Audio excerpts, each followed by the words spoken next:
What's going on, people? We are Tottenham TV back here for your third update of the day. Just over 24 hours left of the transfer window now.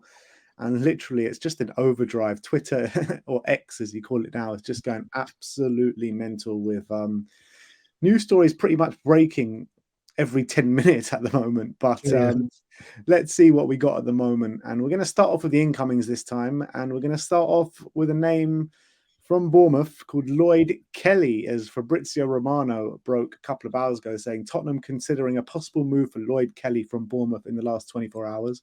No formal or concrete bids as of yet, as it does depend on outgoings and Spurs need players to leave. But Bournemouth would need to replace Kelly. Not easy. Also, Eric Dyer could be offered as part of the deal. So we brought you the news a few hours ago that Bournemouth are in talks with Eric Dyer, so I'm guessing this must be part of it. But this Lloyd Kelly thing, I don't know, just doesn't make sense to me. It's a bit strange. He is he's 23 years old, left-footed centre back who plays for Bournemouth. He's like strong, and apparently he's actually not bad when it comes to he's fast, and apparently he's not bad when it comes to like playing out the back and stuff like that. But what I would say is listening to a few Bournemouth fans after our game, and I was just gauging their reaction to the result.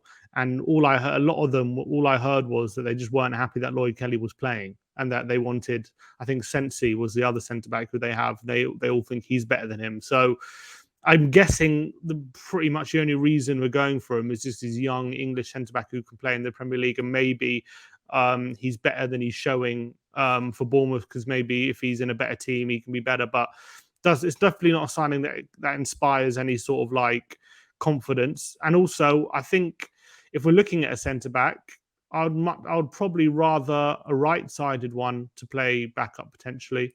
You probably need one that can play both. I guess one that can play both. He is left-footed, so I don't know. I think he predominantly plays on the left, but yeah, I mean, it's a very odd one. It's come completely out of the blue. I had a feeling there would be a name that's going to come completely out of the blue, and Lloyd Kelly's definitely one. I think it would be someone like that, though. No, I didn't think it would him.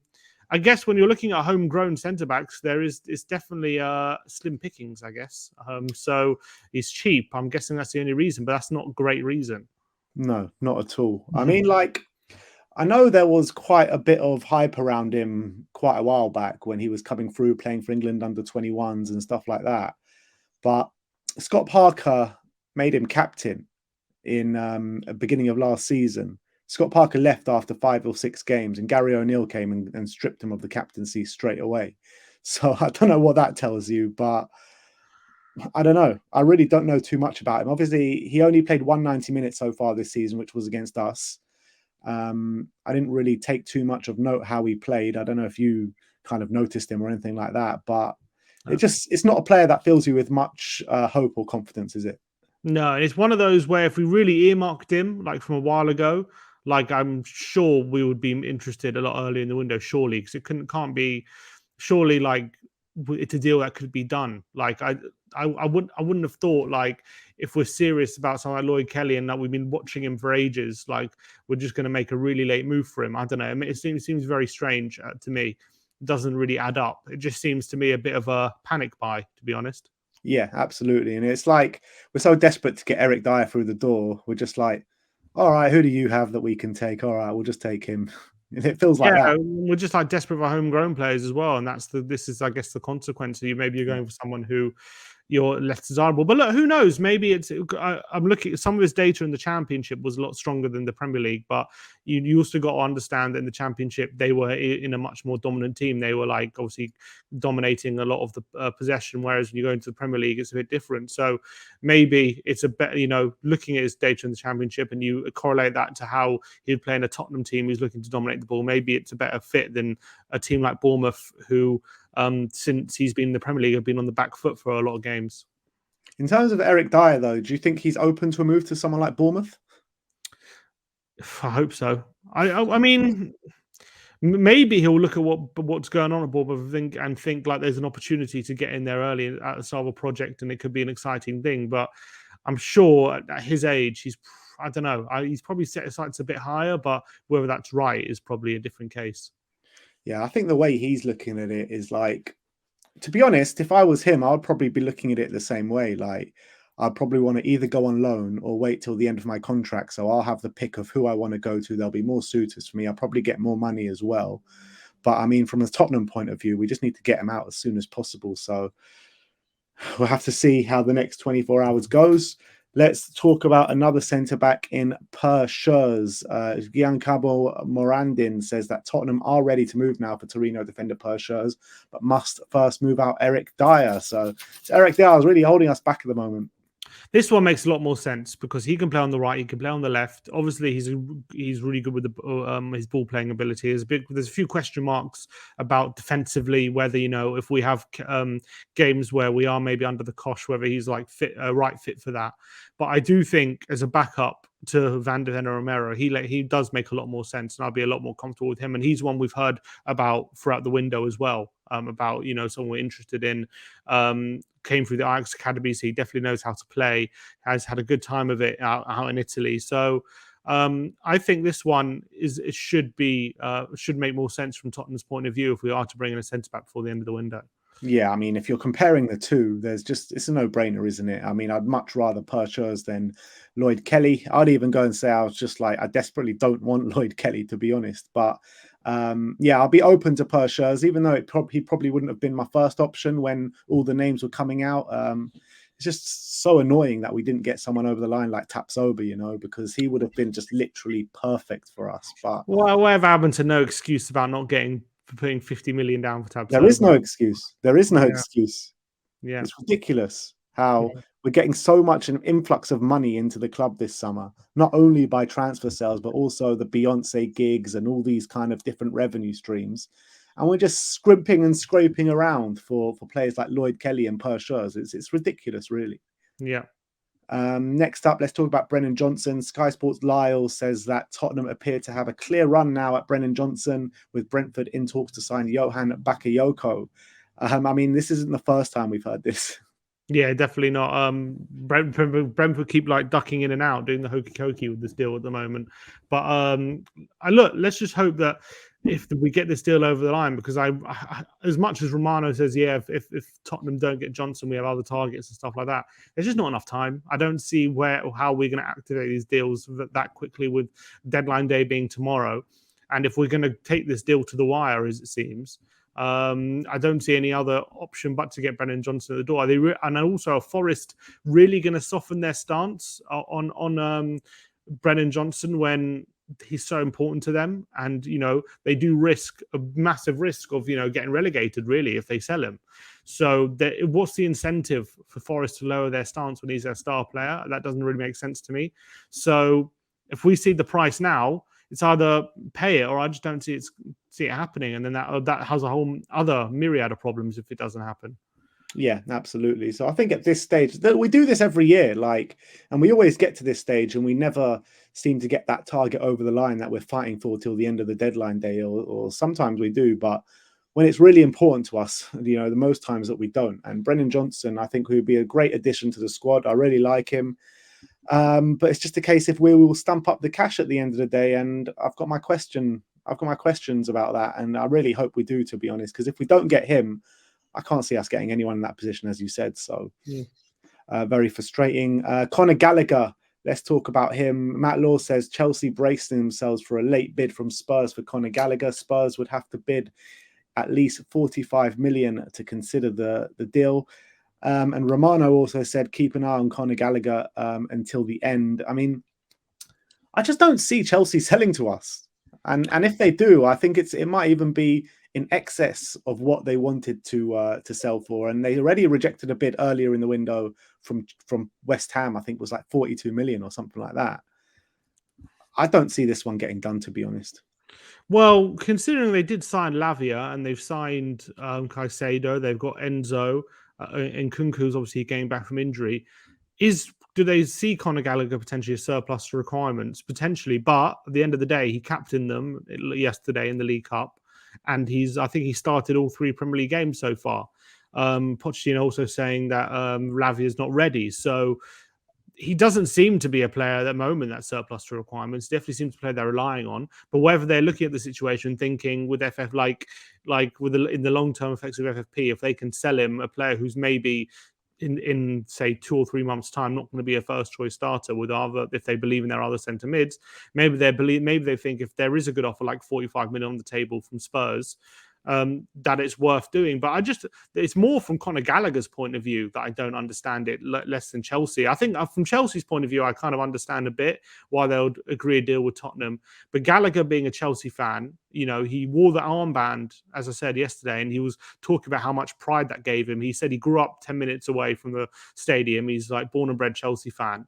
So would he want to give up on that dream of being a starter for Chelsea just after he's, captained them so soon to join Spurs? That doesn't. That I reckon, unless they force him out, I reckon that could also be a sticking point. But I'd love it. I think it'd be a good signing. Yeah, I agree. He'll be a good signing, but Spurs and Chelsea are kind of in the same moment at the moment. They're both at the beginning of projects, both looking to play attacking football, fast, free flowing. They got Poch, we got Ange, and we're kind of at the same level at the moment, us and Chelsea. Maybe Spurs are maybe slightly ahead, whichever way you want to look at it. So I find it odd that we've never done business. We haven't done business with Chelsea for such a long time. Obviously, there was that thing with Abramovich and Levy and everything like that. Abramovich has gone now, and it's Todd Bowley, but I just can't obviously they do value him to a certain degree, Conor Gallagher. They know he's a good player. So why would they sell to us? Just because it's another opportunity to make money, I guess. And they think that he's not going to be of the required standard in the long term. That's the only thing I can think of. But it doesn't really make sense why they would, do a deal with a rival like that, unless they really don't believe he's going to be a big player for them. But also, one from Conor Gallagher's point of view, is he really guaranteed more game time at Spurs than he is at Chelsea? I don't know. Well, I mean, both teams are not in Europe this year. Maybe in the long term he is. I mean, I don't know, to be honest, because we were having this discussion earlier, and you thought Conor Gallagher comes in as a starting 8. I think he can, but I'm saying guaranteed. He's I'm not saying that he could potentially be. He could potentially come in and be a starter, and I think he probably will be. But he started all 3 games at Chelsea so far this season. So from his point of view, he probably They're sees bedding in their new players, though. but right now he sees himself as a starter at Chelsea. It doesn't matter if they're betting in. He sees himself as ahead of Lavia right now, for sure. So if is he when he comes to Spurs, Sarr's playing well. That's going to be hard to. The Bentancur's come back from injury as well. Basuma's undroppable. So, I'm not saying he can't come in and be a starter, but is he guaranteed right now more game time at Spurs and Chelsea? I don't know. I kind of feel like what the Chelsea that you're seeing now and the system that they're playing now is not Poch's idea for the season and not what he wants to do in this current season moving forward. And I think you're seeing Conor Gallagher kind of patching holes at the moment. But I genuinely believe what he wants to do is go 4-2-3-1 and play Nkunku in the number 10 and have Enzo and Caicedo sitting in the 2 midfield slots. So maybe that's the way he's looking at it as well. Yeah, potentially. Yeah, look, I think nothing's settled right now. Still very early on in the season. I'm just saying he's just as much a starter at Chelsea as he is at Tottenham at this current point. Yeah, at this moment in time, but it is only 3 games in. Correct, but why? If you're Conor Gallagher, if you're starting and he's playing okay, why would he think that would? There's no reason for that to change as long as he keeps up his own performance. Yeah, I mean, look, from the outside looking in, it seems that way, but you never know what goes on behind closed doors, what Poch has told him, what Ange's plan. Well, we know what Ange's plans are, but we don't actually know what Poch's plans are and what his plans are for him as well. And maybe them two have had the discussion about that, and that's the way they're going to go. So we don't actually know, do we? No, of course not. Just Let's move on to some more outgoings, actually, and a confirmed deal from Fabrizio Romano for Sergio Reguilon. Sergio Reguilon to Manchester United. Here we go. Verbal agreement in place with Tottenham on loan deal. Understand medical tests are taking place right now. There will be a clause to break the loan deal in January. Marc Cucurella deal off. So they got their clause in the end. Yeah, and I just think from Tottenham's point of view, objectively, regardless of what your opinions are on Reguilon, whether you think he's good or not, if you just look at this objectively, we are doing United a favour. We're giving them a player for 6 months with no obligation of money being transferred, like a big money to buy the player. No, and they can break the clause in January if they think he's rubbish. So we're just helping them through an injury crisis. That's really what's going on. Now, yes, they are helping us because he's a player who's surplus to requirements, and he helps us with the foreign quota, and it allows us a sticky situation where we're potentially leaving him out the squad. But at the end of the day, I think this is more helping Man United than it's helping us, because they've got an injury crisis at left back, and we're just here, take our player for 6 months, and you can have him if you like, and without any real outlay. So we're not really getting much out of this deal, in my opinion, apart from having him out of the squad. Yeah, I look, I do take your point. I know I argued against it before, but it is a valid point. We are helping them out, and I don't think we should have bowed down to them and put this break clause in. We should have said, look, either take him for the season or don't take him at all. I don't know why we're like kind of bending over backwards to try and help them. I get getting him off the wage bill and getting him out for the season. I actually think he'll probably do more bad than good there at Manchester United left back, especially coming up against Bukayo Saka in his first game. I think it could be a bit of a nightmare for him. But I think we shouldn't have let them do this break clause. No chance at all. And why are we allowing this deal to happen and we're rejecting Dyer for Burnley? Well, I don't understand. It makes no sense. Why if you're making the stance that you're so desperate to allow Reguilon to leave that you're willing to loan him for 6 months to Man United and help them out, but Dyer, you're not as desperate, and you're going to reject the loan deal for him to get him out, even though we're more desperate for him to leave than we are Reguilon. Doesn't make any sense. Yeah, I agree. Next up, let's talk about Davinson Sanchez. Fabrizio Romano says Monaco are currently not working on Davinson Sanchez deal with Spurs, despite reports. Monaco still want Tosin Adarabioyo from Fulham, but the deal remains difficult as talks continue. I mean, what's so difficult about this deal? Why are Fulham like proper digging their heels in with this? The guy's got 1 year left in his contract. He doesn't want to stay. And they've got suitors for him that are willing to pay cash for him. So I don't understand what this situation is. I don't understand what the hold-up is.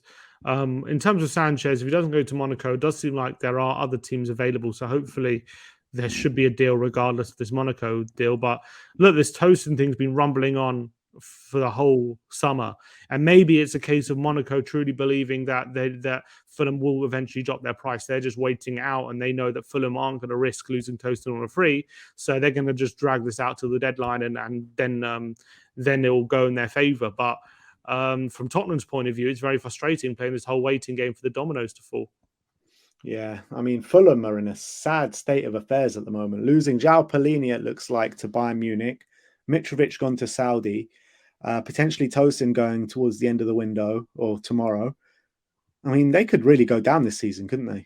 Well, there's just been a bit of breaking news actually surrounding Fulham, which could affect us. But it says that Damasio now saying that they're working on a 30 million euro deal for Sofian Amrabat.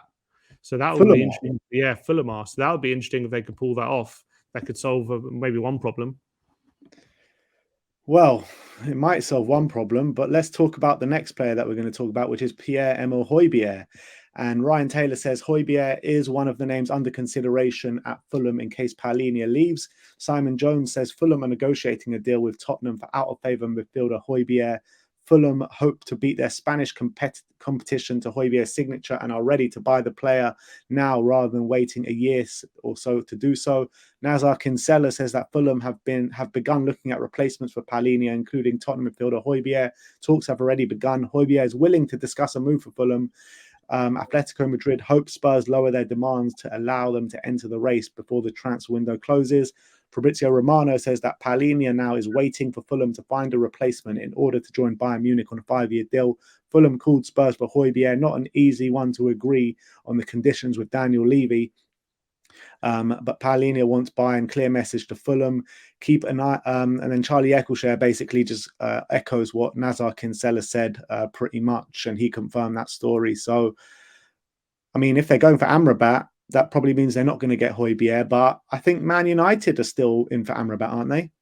Well, that was the news that David Ornstein said earlier today, that Man United are still working on a deal for Sofian Amrabat, but they're not willing to pay the money, it seems. They only want like a loan. So whether Fulham think they can gazump Man United by actually putting money down because they have it from João Palhinha, that would be crazy. But then you would think Amrabat would want United, but maybe the Fiorentina won't give him a choice. And if they only accept Fulham's bid. I mean, there's so many moving parts when it comes to Fulham being interested in Hojbjerg. I think Hojbjerg to Fulham makes sense, but I think that that we're probably demanding 30 million at least pounds, that is.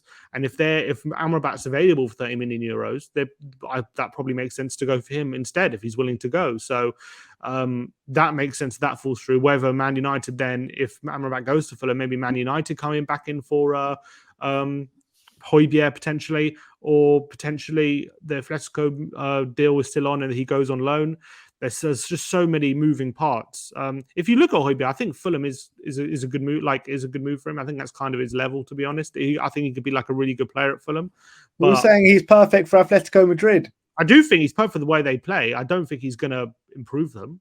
I think he'll fit in there, but I don't think he'll. I think he'll go to Fulham and be like one of their best players. I don't think he'll do that at Atletico. I do think he'll fit in at Atletico, be a good player for them though. But I even think Hojbjerg going to replace João Palhinha, that's a massive downgrade. Massive downgrade in my opinion. So I still think even if Hojbjerg goes there, they're in trouble. I think it's a downgrade. It is a big downgrade because I just think João Palhinha is so good, and I think he's really underrated as well. I think people don't understand he's one of the best defensive mids at the moment in the Premier League. The way he's playing, so that's why Bayern Munich is ready to spend apparently 60-70 million on him, which makes sense. And obviously he's going to want to go there, considering all the circumstances surrounding Fulham right now with all the bit of mess they're in. So I think it's going to be a lot of dominoes falling as to who goes where. Maybe Amrabat rejects Fulham and then they come back in for Hojbjerg. Maybe Man United think coming for Hojbjerg. It's going to be. I think Hojbjerg leaves though. I've got a feeling he's going to be out the door.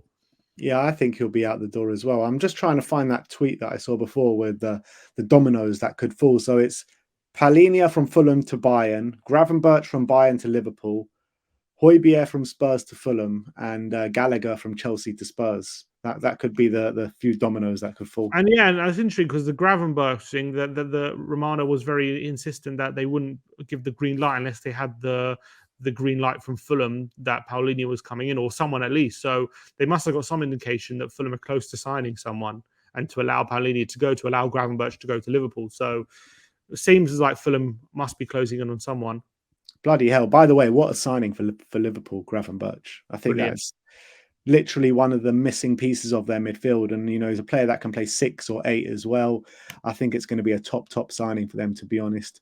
And let's finish off talking about Japhet Tanganga. Longari says that Tanganga is set to decide between the proposals from Lyon and Augsburg in the coming hours, like we brought you a few hours ago. And Damasio says that a plane has been scheduled for Tanganga to fly to Germany to complete his Augsburg move.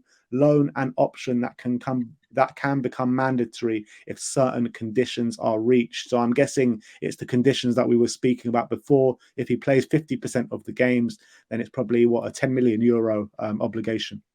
Yeah, about £8 million. That's probably a good deal for Tottenham at the moment to get that kind of fee for a player who has been very much out of the side for many years and hasn't really got consistent game time. I think a move makes sense for him. He just needs to find a permanent home right now, even though it's only a loan. Hopefully, if he can really settle there and play the number of games that he's hoping, he can find a permanent home somewhere and start to really build his career. And I think from Tottenham's point of view, we get him out the door and hopefully that leaves space for another centre-back to come in and we can improve the quality at the back and someone who fits the system better. So good for everyone all round. Yeah, but we're here now, 9:30 at the time of recording right now. Transfer window slams shut 11 o'clock tomorrow, and there is still so much business to do. Can you really see us signing 2 or 3 players in the next 24 hours? I think 3 is a bit ambitious, but I think even 2 is ambitious. But with the rate that the outgoings seem to be happening, I'm a bit hopeful of 2 now rather than 1. I was just saying I think only 1. I'm a bit more hopeful of 2, but it's just about because Ndombele doesn't seem that close right now.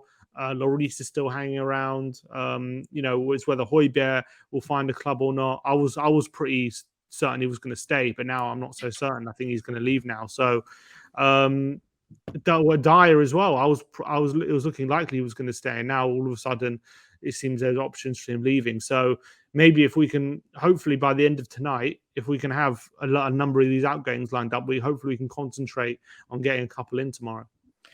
If If we want to look at the squad quickly just before we end the video, we were 3 players off, 3 players over the foreign quota.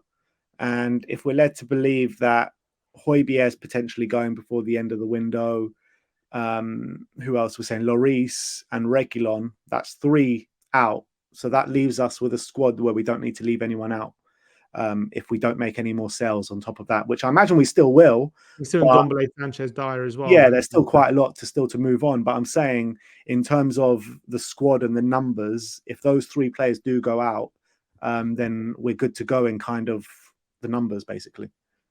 We're good to go, but if we want to bring anyone in, we need to sell on top of that. How many on top of that, and also, but the homegrown. What's the situation? Because Spencer's gone, so that put us down to 9.